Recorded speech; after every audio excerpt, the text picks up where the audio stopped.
Jorge, what's up? Hey brother, how are you? I'm good. Thanks for jumping on. Yeah, of course, anytime. Are you in bed? No, I'm actually sitting in my living room, so I just have like a chair Okay. set up and stuff. Yeah. When did you go to Cookville? Like when did I move here? Yeah. I'm going on a year and 6 months now. And So I've are been here. you incredibly pleased with the move and being out there? Oh yeah, for sure. Definitely like it's a slower town. I'm more focused on CrossFit, really good people around. So yeah, definitely pleased out here. This is your first time qualifying to the games as an individual, and I know for this has been a goal for a few years, correct? Yeah, yeah, correct. How many years has I know you did the team thing for a while, but how many years in the back of your head were you like, I want to go individual? For around three years. Yeah. What was the first moment where you said, "Okay, I can do this, and I want to try to make it to the games as an individual"? Honestly, like through sports and stuff, like I set certain goals, and that was one of the first goals I set. Like I wanted to win it on team and then eventually go into being an individual.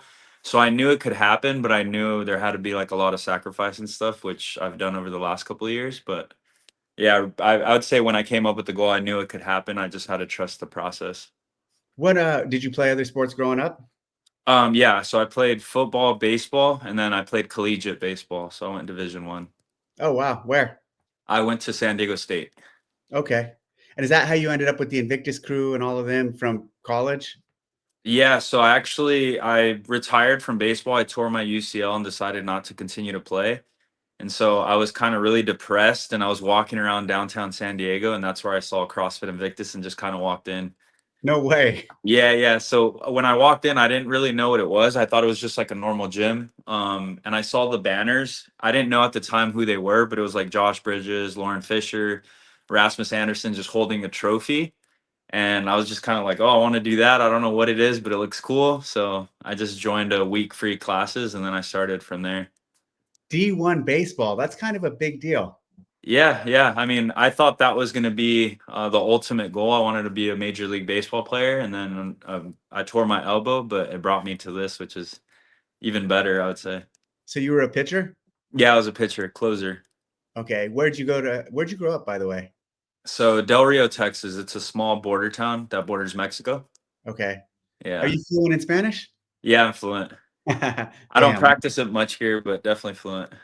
Yeah, probably not a lot of opportunities to practice in Cookville. Yeah, yeah, for sure. I remember going to we used to have like we had a suite at the Padres game back in the day, CrossFit did. Oh, And nice. we had like half a season. So we had I think a home season is like 75 games. Well, there's 152 games in a season, right? And then half of that were home games. And then half of that block we had a suite. And we'd go to a lot of the baseball games, mainly to entertain affiliates or people we're working with, et cetera, staff. And I started digging into baseball. And I remember like seeing those guys on the field. And if you are on the field of a major league baseball team, the number of levels and layers you went through to Oh, get there yeah. is insane. It's insane. Crazy. Yeah. Like you are literally the best. I mean, it's true of all pro sports, but just when you think of the feeder systems, AAA, AA, and all of that, college, to be on a major league baseball field is wild. It's insane. So it's an average of 6 to 7 years to hit the major leagues. And Jeez. then on that, they even bring you in. So if you're a collegiate baseball player, they'll bring you in just to be a practice pitcher for the like just those leagues and stuff. Like you're not even gonna make it. They just bring you in to just use you kind of. It's That, crazy. that is wild. Have you ever tossed around the ball with Froning? Yeah, actually. So I play on a softball team with him, and we just like go Oh, out there every Wednesday night and just kind of have fun. Me, Luke Parker, Rich Froning, and it's a good time for sure. 1 year at the games, I forgot what year it was exactly, but we had a softball throw. I imagine you wish we'd bring back the softball throw. We Luke Parker and I were actually talking about that last night. We're like, it'd be sick if they brought something like that back. I I mean, think Rich was like top three on throwing distance, and I think Spencer Hendel, who his dad played football for the Dolphins, I think Spencer might have won that. yeah, yeah, yeah. Bring it back. And then Jason Khalipa and Chris Spieler had incredibly poor throws. Yeah, I heard Um, Kalipas was pretty bad. yeah, his was really bad. Speaking of Froning, how often do you interact or train with him? Yeah, I don't really train with him often. He's pretty busy right now with Mayhem Hunt and stuff, traveling a lot. But I mean, he's always in the gym. He's in the coffee shop and stuff. He's always giving pointers, and obviously that softball league every Wednesday, which is nice. So he's retired now, so he's kind of out of it. But it's cool to hang out with him on Wednesday nights, and sometimes eventually or go to his house and stuff. So it's nice. I went there probably over a decade ago, and they were part of a flag football league, and they had a Yeah. game, and they invited me to play, and I played, and that was a lot of fun. Uh, it was Yeah, he's always involved in athletics in some way or another. dude, he wants to assert dominance any way he can for sure. Always, exactly. Yeah. Who's your coach there at Mayhem? Dominic D'Agostino. Okay. Yeah, yeah. And He's like the main on-site coach right now, but he has a couple of us, me, Guy, Nate Ackerman, Jess Andrasic, and yeah. how many of you from Mayhem are going to the games? Me, Haley Adams, Austin Hatfield, Jack Rosema, um, Roman, and I think that's it. How many of those names though are actually there? Because I don't think Jack's there, right? Yeah, Jack's not here. So here at Mayhem would be Haley, me, and that's it. And Yeah. Roman. And Roman, us three. Yeah. Yeah. Do Yeah. you and Roman actually train together, or do you guys view each other as like competition and kind of stay away from each other? No, so I actually trained with him all of last year. Yeah, I was his training partner the whole year, and then this year I needed to focus more on my weaknesses. yeah. But I mean, we constantly jump in each other's stuff. Like I'm always really supportive of him and stuff. So and so is he on my end. But yeah, it's just like I jump in with him, I jump in with Haley, and then anytime like Austin comes into town and stuff, we throw down. So I'm always watching and learning and stuff, and he helps teach me certain things and stuff. So yeah, it's definitely like teamwork. You're one of the bigger guys, I would say. I don't know if that's a statement of fact, but in terms of like you're pretty thick and you're Yeah, pretty. yeah, yeah, for sure. When you line up with the guys, do you know? I mean, is that noticeable in your mind? Like you're like, yeah, I'm bigger than a lot of these guys. I don't really think like that. Yeah. But I can tell, yeah, like I'm definitely on the heavier end, shorter. How But much do you weigh? 220? no, I'm 210, which is Yeah. yeah, 210 right now. And I usually sit like 204, 205 when competition. Yeah, I'd say 210 is on the bigger side for sure. Probably around 200 is more typical. I think there was a phase where 190, 195 was Yeah. the size. But you look at someone like Frazier and Froning, but Frazier specifically. I mean, Frazier's short. Yeah, Froning's a yeah. little taller, but Frazier was even shorter. Yeah. I mean, yeah, I definitely am on the thicker side. But no, I mean it's good. Like lately I've been focused more on running and stuff, which has totally changed my game and more aerobic style stuff. So it's been good. Have you guys tested in any way the 4-3-2? We sure have. Yeah. The whole thing or just like little segments? So we actually Roman and I did the whole thing last week, and then we've been running like interval stuff on it. Did you feel like you learned a lot from doing that run? Like basically how you're going to approach it, where you're going to push, where you're going to hold off? 100%. Yeah, yeah. It's nasty. It's going to be nasty, and it's going to. I like, there's always, should we release stuff early? Should we not? I do something like that, especially. I do like releasing early just to give people an opportunity to practice. And what's funny about something like that is it's so long that you really only are going to want to practice it a few times. Exactly. And then eventually do what you're doing, just segments or little interval sessions and working some of the pieces together. Yeah, like a progression over a couple weeks. But yeah, it's definitely a nasty workout. I remember when you guys came up to the ranch 3 years ago. When was that? Yeah, it's That was your team from Invictus. It was yeah. Devin, you, Devin, and then who were the other two? Allie. It was just us three. Allie Weiss, Devin, and me. Yeah, that was a lot of fun. I remember that's when we first kind of really hung out, and you just have such like a great attitude towards everything and really positive. And even, as we've stayed in contact over the last few years, I really appreciate your support for one, and I appreciate your perspective on things. And you are a good person with a good heart. So that's Yeah, pretty thank you, cool. Dave. That means a Yeah. lot. Thank you. Yep. Tell me about NorCal Classic. Yeah, I mean it was fun. I've been actually a couple times. That was my first time competing at it, and obviously love the West Coast, so it was good to be back out there. The event was wild, a lot of ups and downs and stuff, but in sports it always happens, you know. So I liked it because it was a lot of the unknown, which I don't really like knowing workouts ahead of time. Like I liked adapting. I've done it all my life through sports, so it was good to just be out there, not know the workouts, and then obviously just kind of go with the flow of things, ups and downs and stuff, and try to stay as calm as possible throughout it. What'd you think about the community aspect of it? Amazing. Yeah, it feels like old. I always say like old school CrossFit. I know we had Mayhem Classic out here and it felt exactly like that too. So Yeah. just having the fans over the top of you and like being able to walk through the fans and all that stuff is I really enjoy it. I think the NorCal Classic community piece and old school piece, where they were both great events. Mayhem was a great event too. I was there too. But the Mhm. NorCal, just with the tent city and being outdoors, there was something like really old school and cool. They both were they both were really old school and both had a community vibe, but in just very different ways. And I think when I look at it, and even as I'm talking to you about it, Mayhem was old school in terms of like being in the affiliate part of a CrossFit gym and the qualifiers happening there, like old days. And Yeah, then NorCal was old school, like in a park, bunch of affiliate tents, everybody with their shirts off and just hanging exactly. out and having a lot of fun. Yeah, yeah. That's the fun part for me. Like I said, I've been there a couple times before and I knew when I did get that invite, like I wasn't gonna turn that down because that's my favorite part is just interacting with the fans and stuff. It's what makes the sport. So yeah, I enjoyed it. What years did you compete there before? So I didn't compete. I actually coached there 2 years, and it was in 21 and 22. Okay.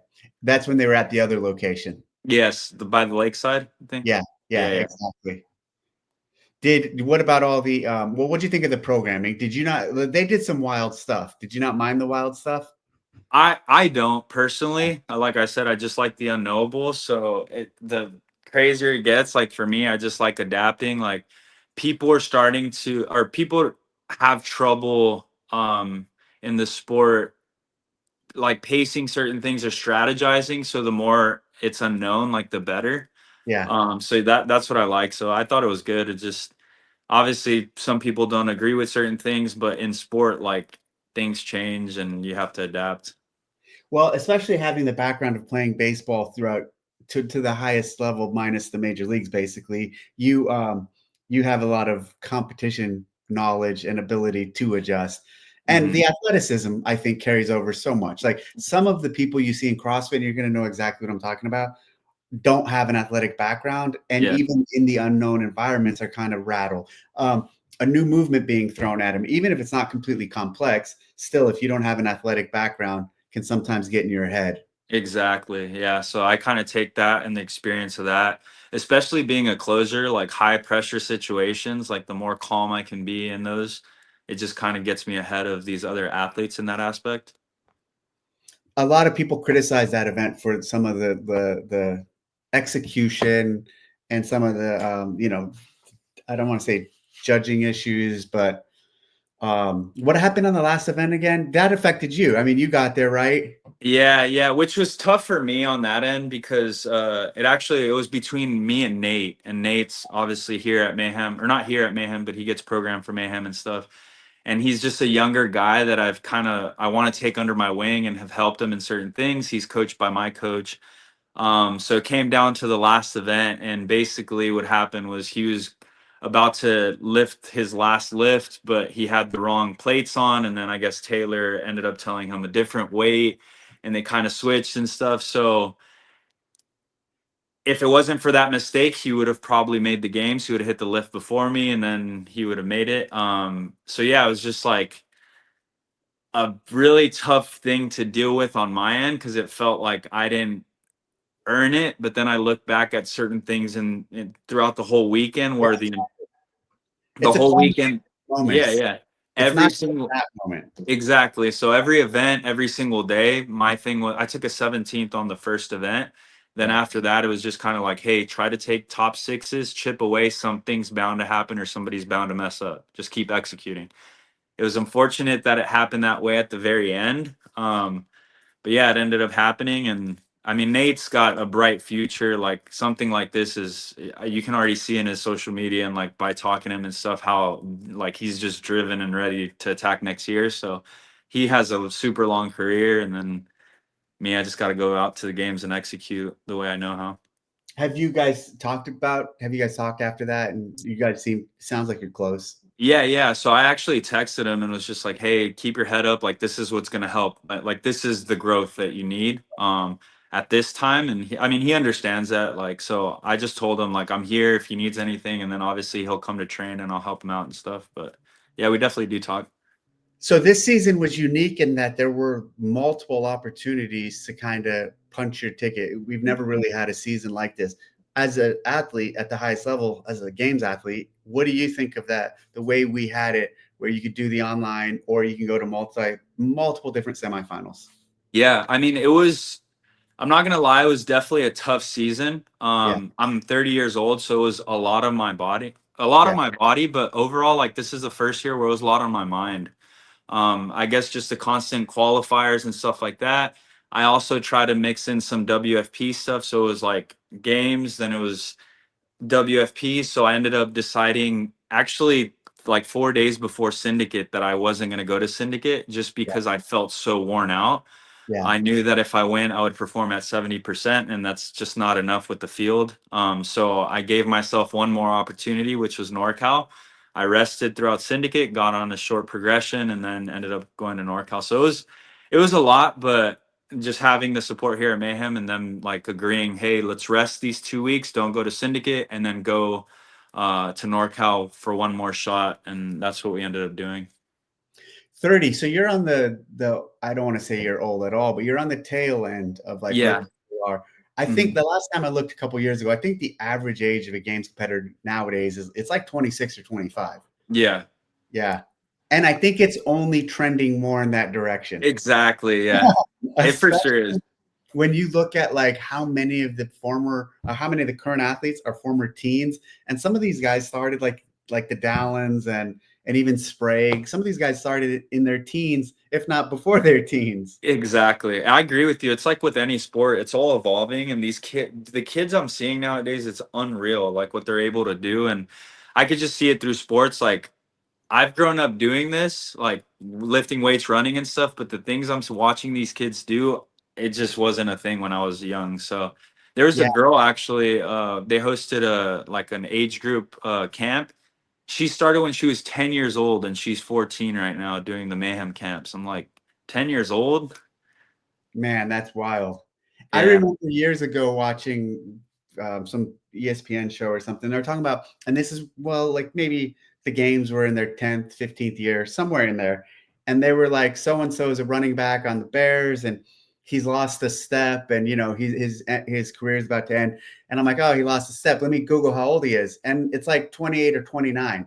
And I'm like, and so I thought in my mind, I remember then thinking that will eventually happen in our sport, where like 100%. when you're in your 30s, you have lost a step to be. It doesn't mean people won't make it to the games in their 30s, but it means they're an outlier. Like for Exactly. example, there was a period when Bill Grundler was qualifying for the games in his 40s. Like you could do that 10 years ago, 12 Yep. years.